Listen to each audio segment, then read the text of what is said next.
What's going on? It's the RapNerd, and I'm here yet again banging the same drum that I banged in the past for my videos because this ideology just keeps happening. I keep seeing it and growing, and I have to be the yin to the yang of what this is. So I want to start here by posting this tweet that I saw as I was scrolling Twitter. Let me also say this by no means is an attack on this person's views or thoughts. We all have our platforms and you can choose to say whatever you want to say. What I'm going to get into is just wishful thinking and progressive thoughts to not only serve the art, but the audiences who watch and experience the art. It's simply a response to that, and I even quote tweeted them initially and to give them the same thoughts that I'm giving here. But of course, this is more extensive. And it's already been on my mind because I watched a movie called Passenger that released over the weekend, and if you see my review, I kind of went into it, but I want to continue to talk about how review culture has really taken away the ability for some people to just enjoy a movie. Like now it's being framed as like if the movie isn't the greatest thing ever, then it's automatically bad and trash, completely forgetting that there's a middle area between the two. And then like in this tweet, this person here is stating that they haven't seen a single straightforward positive review for the Backrooms, and it's gotten them feel like it's over for this movie. And I'm like, what? Number one, the movie hasn't even come out yet, so to put that out there in the atmosphere, I think is not fair. Because I've seen movies on their promo run before the movie releases, and a social media account will say something and blow up, and next thing you know, that idea spreads and it derailed the movie, causing people not to see it because they believe what this person says over what the visual says and seeing for themselves. So that in itself is kind of crazy to me. But it also just speaks to what I was saying about review culture being a double-edged sword. And part of the reason for that is social media being the way it is. Everybody has their own platforms and everybody has gotten their type of reach, and they do reviews without actually doing reviews.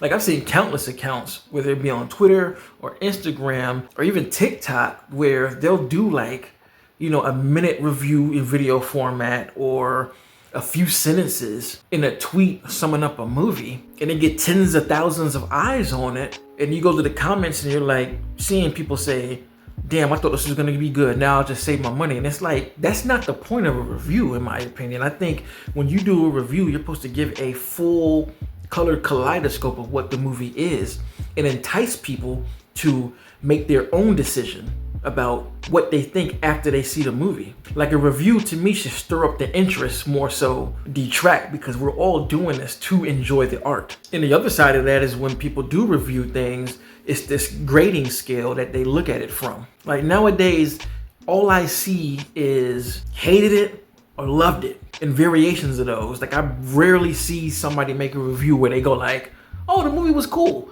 or even decent or anything. It's the black or white. Like the gray area doesn't exist. Like I don't believe every movie has to be the greatest thing or even the worst thing. It's okay to be in that middle area because not everything is gunning to be that. There are some movies who know exactly what they're trying to be and what they want to do, so that's what they go for. And I use Passenger as the most recent example because with it being sandwiched amongst all of these prestige horror films, in my honest opinion, it looks like most people are bashing it because it's not as good as the other ones. And I'm like, should it have been? And were you like expecting that? Like genuinely, were you expecting it to be like those films? And it's just crazy to me that people will trust the word from folks not even willing to give full insight on the movie itself before if they're interested or not. Now I know there are people who are saying like, you sound like you're giving movies an excuse. That's not how I see it, because I'm able to be critical and also give my personal experience of the movie, because those things can be two different things. There are movies that I saw that I think are great that I've said, but I also have said like, I did not have a good time watching that and I probably will not watch it again. Bring It Back is one of those. I think it's a fantastically made movie, but man, watching that film was a very miserable time. And that's not something that I see very often of people separating the two of those. There are a few people, so I'm not gonna say nobody.